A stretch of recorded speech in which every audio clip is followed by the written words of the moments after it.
ایک جنازہ ہو گیا، اللہ کے رسول تشریف لے گئے، ابھی لحد تیار ہونے میں دیر تھی، حضور بیٹھ گئے اور آپ نے لمبا خطبہ دیا، کسی دن وہ بھی بیان کروں گا، بڑا ابن عازم رضی اللہ عنہ فرماتے، حضور نے فرمایا جب موت کا وقت آتا ہے اس وقت فرشتوں کی ایک پوری گارد آتی ہے۔ ہم لوگ سمجھتے ہیں ایک ہی ملک الموت ہے، روحیں قبض کرتا، اس سے آگے لوگوں نے پھر ایک ردہ رکھ لیا کہ جب ایک ملک الموت ساری زمین پر اتنے جہان پر گھومتا اور سب کی جانیں نکالتا تو حضور اگر حاضر ناظر ہو جائیں پھر کیا؟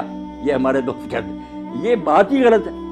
ایک ملک الموت کب جانے قبض کرتا، بے شمار فرشتے ہیں اس کے مدد، وہ انچارج ہے محکمے کا، اس کے تحت تتوفاہم الملائکہ، بے شمار فرشتے۔ تو اللہ کے رسول نے فرمایا پورا دستہ، ایک انسپیکٹر ہوتا اس کے ماتحت سپاہی ہوتے، وہ آ کر اتنی دور بیٹھ جاتے ہیں جہاں تک مردے کی نظر جاتی ہے، وہ نہیں قریب آتے، باقی سب سپاہی بیٹھ جاتے ہیں۔ یہ انچارج آتا، اگر وہ نیک ہے اس کے پاس جنت کا خوشبو سے بسا ہوا رومال ہوتا، سنگاتا، اسے اللہ کا سلام کہتا اور کہتا چل اپنے رب کی طرف، تیرا رب تجھ سے خوش ہے، تو اس سے خوش ہے۔ خوشی خوشی اس کی روح روانہ ہو جاتی۔ برا جو ہے نا ڈراؤنی شکلیں جیسے ہتھکڑیاں ہوتی ہیں پولیس کے پاس، جو برا مردہ اس کے لیے جو فرشتے ہی آتے ہیں نا، اس سے اسے پتہ چل جاتا کہ میرا انجام اب کیسا۔ مسکراتے چہروں کی بجائے ڈراؤنی شکلیں، بدبودار رومال، غضب آلود نگاہیں، وہ چھپتی پھرتی پھر روح نکالتے مار مار، اور اسی وقت جب وہ رومال میں اس کو لپیٹتا دوسرے سپاہی آگے آ جاتے ہیں، اس سے وہ وصول کر لیتے ہیں، نیک روح سے لے کر جاتے ہیں۔ اللہ کے رسول صلی اللہ علیہ وسلم جہاں جہاں سے گزرتے ہیں خوشبو پھیلتی جاتی ہے اور ساری مخلوق کہتی ہے مرحبا، مبارک ہے تیرا آنا یار، تو نے ہم سب کو نا معطر کر۔ اور اگر برا تو بدبودار رومال، بدبو پھیلتی اور سارا جہان لعنت کرتا کہ تو کیسی منحوس روح ہے، ہمارا دماغ ہی خراب کرے۔ آسمانوں پر جاتے ہیں، پھر وہاں اجازت مانگتے ہیں کہ دروازہ کھولا جائے، کھولتے جاتے ہیں نیک کے لیے، 7 آسمان پر کے اللہ کی عدالت میں لے جاتے ہیں، حکم ہوتا ہے کہ اس کا سارا جو ہے نا اندراج وہ علیین میں کر دو۔ جو علیین سجین مشہور ہے کہ کوئی 2 جگہ جہاں روئے رہتی، غلط بات ہے۔ علیین سجین صرف آفس ہے، دفتر ہے، وہاں نیک لوگ جو ہیں ان کا اندراج ہو جاتا ہے کہ یہ شخص فوت ہو گیا، اس کی پوری کتاب جو زندگی تھی وہ بھی جمع کرا دی جاتی کہ یہ اس کا سارا ریکارڈ ہے۔ دوبارہ حکم ہوتا ہے کہ زمین میں سے میں نے اس کو پیدا کیا، وہیں لے جاؤ، زمین سے ہی دوبارہ اس کو پیدا، وہ روحیں واپس آ جاتی ہیں پھر اسی قبر کی طرف۔ برے کی روح لے کر جاتے ہیں، جب حضور صلی اللہ علیہ وسلم فرمایا، اللہ کہتا نہ آسمان کے دروازے نہ کھولو، میرے دربار میں نہ دفع کرو، اس کو گار دو، اس کو 7ویں زمین کے نیچے پھینک دو، وہاں ہی رہ، وہاں سے نکالیں۔ لمبی حدیث ہے جو حضرت سے بڑا ابن عازم کا۔ نیک لوگوں کی روحیں خوشی میں ہوتی، کیسی پاک زندگی ان کی۔ حدیث پاک میں آتا ہے سنن ابن ماجہ کے، جب اس کو فرشتے آ کر حساب کے لیے کہتے ہیں نا کہ جواب دو ان سوالوں کا، تو منظر دکھایا جاتا ہے سورج غروب ہونے کا۔ جب وہ مردہ ہوش میں آتا ہے اور فرشتوں کے سوالوں کے جواب دینا چاہتا، دیکھتا ہے کہ سورج غروب ہو رہا ہے، عصر کا وقت بھی تنگ ہو گیا، تو وہ کہتا دعونی اصلی، مجھے ذرا مہلت دو، میں نماز پڑھ لوں۔ وہ کہتے ہیں اللہ یار تو اسے کیا حساب لینا جس کو اس وقت کی نماز یاد۔ مگر یہ حال ان کا ہی ہے نا جو زندگی میں نمازی رہے، جن کو یہاں کبھی خیال ہی نہیں آیا کہ نماز نامی شاید بھی مسلمان کا کوئی کام ہے، انہوں نے وہاں نماز کو کیا یاد کرنا۔ یہ سچا مومن اس وقت کہتا ہے دیکھتے ہوئے کہ سورج جا رہا، تو کہتا ہے یار سوالوں کے جواب دوں گا میں، پہلے مجھے نماز پڑھ، بڑا خوش ہوتے ہیں۔ اور جب سوال کرتے ہیں کہ تیرا رب کون ہے، تیرا دین کیا ہے، تیرا نبی کون ہے، دیتا تو کہتے ہیں ہم پہلے ہی جانتے تھے، اس سے پوچھتے تو نے یہ، اس نے کہا میں اللہ کی کتاب پڑھتا تھا، قرآن سے مجھے سب پتا۔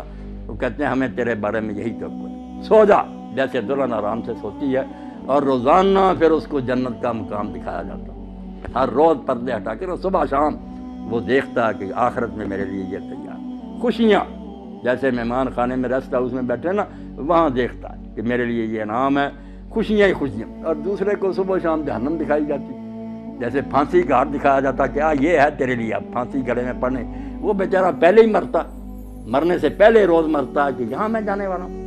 اللہ فرماتا ہے نار یعرضون علیہا غدوا، صبح و شام فرعون اور اس کی جماعت جہنم کے آگے سے گزارے جاتے، وہ دکھائی جاتی۔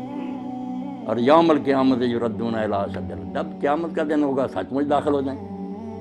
یعنی مرنے سے پہلے ہی فرشتوں کے شکلوں اور رویوں سے ہی پتہ چل جاتا ہے کہ میرا حشر اب کیا ہے، اور بعد میں جو قبر میں جاتے ہی شروع ہو جاتا یہاں ایک سوال جو ہم لوگوں کو پریشان کرتا ہے کہ جب یہاں ہی سوال جواب ہوتے ہیں لوگوں کو ثواب عذاب ملنا شروع ہوتا ہے، قیامت میں پھر کیا ہوگا؟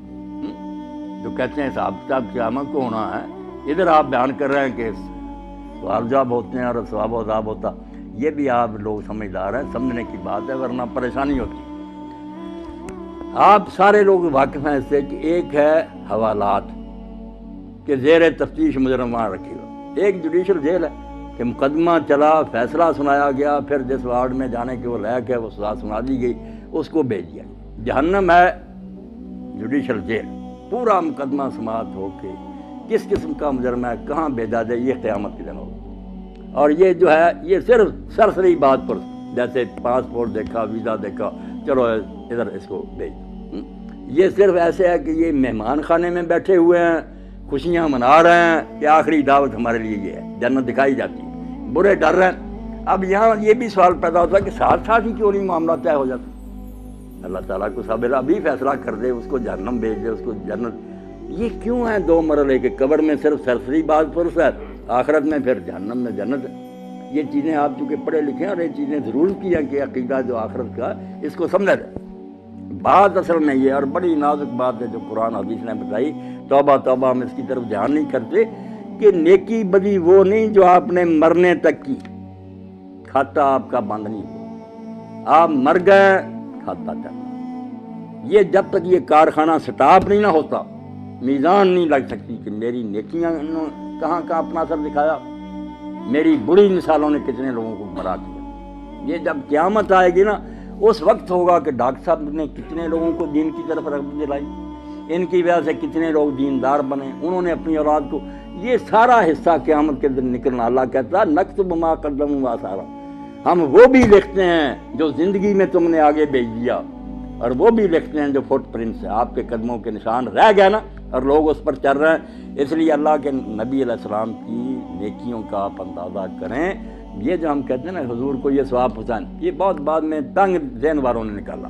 رسول اللہ کو پہنچانا کیا؟ جو نیکی امت کرتی ہے نا، میں نے قرآن پڑھا، نماز پڑھی، روزہ رکھا، ہر ایک امتی کے اس عمل میں سے ایک آپ کے کھاتے میں جا رہا ہے، صحابہ کے جا رہا ہے، اماموں، انہوں نے دین ہم تک پہنچایا۔ جو نیکی سکھائے گا، جتنے اس کے بعد جہاں تک وہ چلتی رہے گی اس کو ثواب ملے گا۔ یہ ایسا بینک کا کھاتا ہے جو بند نہیں ہوتا۔ اور برائی بھی اگر آپ نے شروع کر دی کہ اچھا بڑا گاؤں تھا، آپ نے کوئی لڑکی اغوا کر رہی، کوئی قتل کر دیا، دشمنیاں ہو گئیں، آگے خون خرابے قیامت تک چل رہے ہیں، تو آپ کو ایسا نہیں ملنا۔ اگر ہٹلر نے جنگ عظیم لگا دی اور ساری مہنگائی ہوگی، دنیا مر گئی، تو اس کو ثواب مل سکتی ہے دنیا میں؟ کون سی عدالت تھی؟ اس کے پاس کتنی زندگیاں تھیں کہ اس کو بار بار ایک ایک کے بدلے مرا، لاکھوں تو انسان مرے ہیں۔ اب قیامت کا دن چونکہ وہاں بار بار زندہ ہونا، بار بار مرنا، یہ عدالت نے سنا اس کو اتنی بار پھانسی دی ہے۔ یہ بیچارے کہتے ہیں قانون کے مطابق اس کو دینی تو چاہیے مگر دے نہیں سکتے، وہاں سچ مچ جیت جائے گی۔ تو یہ نیکی اور بدی کا جو لمبا چوڑا تصور ہے کہ نیکیاں بھی جہاں جہاں جا رہی ہیں، یہ بھی آپ کے کھاتے میں پڑی۔ اسی لیے اللہ کے رسول علیہ السلام فرماتے ہیں آدم کا پہلا بیٹا جس نے اپنے بھائی کو قتل کیا، اب جب قتل ہوتا ایک گناہ اس کے کھاتے میں اور قتل کا پڑتا جاتا کہ تو نے یہ سننا شروع کی۔ اگر یہ بد رسم تو شروع نہ کرتا تو کیوں انسانوں میں قتل؟ اب جب تک قیامت نہیں آتی آپ سمجھ گئے کہ کھاتا نہیں پتہ چل سکتا کہ اس کی نیکیاں کتنی بنی، برائیاں کتنی بنی۔ اس لیے محتاط رہنا چاہیے کہ میں اپنے طرز عمل سے کہیں اولاد کو گمراہ نہ کر دوں، میرے دوست نہ بگڑ جائیں، میرا خطبہ سننے والے نہ، میں مر جاؤں گا مگر میرے گناہ کی جو گٹھڑی ہے یہ بھاری ہوتی جائے گی۔ کوشش کروں کہ میں اچھی مثال قائم کروں تاکہ اس پر لوگ چلیں، تو میرے مرنے کے بعد بھی وہ ثواب مجھے پہنچتا رہے۔ اس لیے اس کے سوا کوئی چارہ نہیں کہ جاتے وقت صرف سرسری کاغذات دیکھے جائیں، ان کو مہمان خانے میں ٹھہرا دیا جائے، ان کو حوالات میں بند کر دیا جائے، اور انتظار کریں آخری عدالت کا کہ جب آخری عدالت آئے گی پھر ہاتھ پاؤں بولیں گے، فرشتے گواہی دیں گے، زمین بولے گی، سارا تیرے نیکی بری کا کچا چٹھا آ جائے گا، جنت دوزخ کا فیصلہ اس وقت ہوگا۔ اور جنت دوزخ بھی کوئی ایک نہیں، اب جنت کا نبی علیہ السلام نے فرمایا کہ تم سمجھو بس جنت میں چلے ایک برابر ہے، وہاں 100 درجہ ہے جنت۔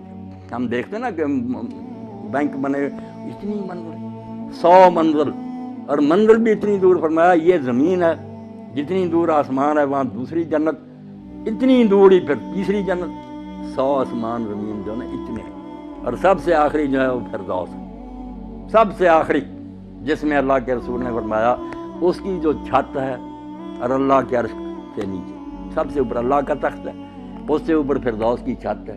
اس فردوس کی چھت کا نام عربی زبان میں الوسیلہ ہے، اور وہ صرف ایک بندے کو الاٹ ہوگا ساری کائنات ہے. وہ کتنا خوش قسمت ہوگا. اور وہ کون ہے؟ خود محمد رسول اللہ صلی اللہ علیہ وسلم. فرمایا وہ ایک آدمی کو ملنا ہے، اور امید ہے کہ میں ہی ہوں، مگر میں دعویٰ نہیں کر سکتا. تم میرے لیے اذان کے بعد وہ مانگو. اس لیے ہم جو ہے صلی اللہ علیہ وسلم میرے لیے وہ مقام اور مرتبہ مانگو. ہم کہتے ہیں آتے محمد علیہ وسلم کہ اللہ جو تیرے قریب کا وہ مقام ہے وہ حضور کو دے.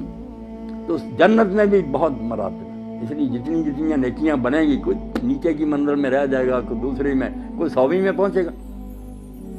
اور جہنم میں بھی اسی طرح بہت طبقے ہیں، ایک ہی نہیں کہ سارے ایسے ہی مجرم ایک ہی طرح اکٹھے کر لیں. نہیں، جیسے پھانسی والوں کی کوٹھیاں الگ ہیں، دوسروں کی آسانیاں، جہنم میں بھی کسی کے گناہ معمولی ہے اس کو ہلکا عذاب ہوگا. جیسے ابو طالب میں رسول اللہ کے چچا، تو نبی علیہ السلام سے جب پوچھا کہ اللہ کے رسول، حضرت عباس نے پوچھا، بھائی تھے ان کے ابو طالب کے، کہ آپ کے چچا نے آپ کی اتنی حمایت کی، دشمنوں کے مقابلے میں اس طرح وہ سینہ تان کر کھڑا رہا، حفاظت کرتا، آپ کی اس امداد سے اس کو کوئی نفع پہنچا؟ تو حضور نے فرمایا میری امداد اور حفاظت کی برکت ہے کہ جہنم میں سب سے ہلکا عذاب ابو طالب کو ہوگا، ورنہ اگر نہ ہوتا تو درمیان جہنم کے ہوتا. اب میرا ساتھ دینے کی برکت یہ ہے کہ پھر جوتیاں آگ کی ہوں گی، توبہ، اس سے بھی دماغ خور رہا ہوگا. باقی جو پھر بہت بڑی جگہوں میں ہوں گے، اللہ پناہ. اللہ کہتا ہے اس وقت تم سر جھکائے پھر یہ منت سماجت کرو گے کہ اللہ دوبارہ بھیج، تو اللہ نہیں سنے گا. پھر اب وقت ہے کہ موت آنے سے پہلے پہلے توبہ کر لو، باز آ جاؤ، چھوڑ دو برائیاں، نیک ہو جاؤ. پھر کوئی بات نہیں، تم سے جتنے جی چاہے گناہ ہوئے نا اللہ معاف